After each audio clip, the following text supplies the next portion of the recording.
Hello বন্ধুরা, আপনারা দেখছেন ট্র্যাক্টর বাংলা ইউটিউব চ্যানেল।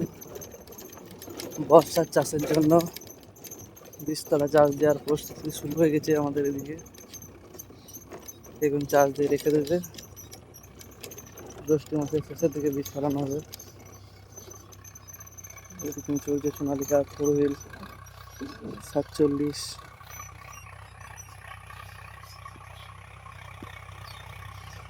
পাল্টে মাঠে ধান বিয়ে গাড়ি চলে এসেছে।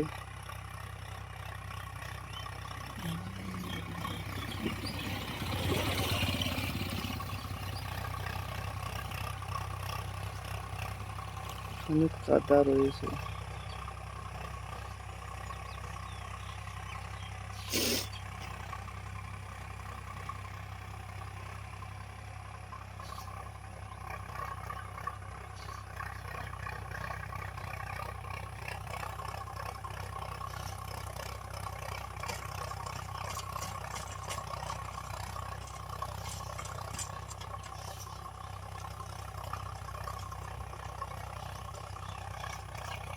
এইদিকে কোনো ধান টান নেই, সব ধান কাটা কমপ্লিট আমাদের মাঠে, আর একটা ধান নেই।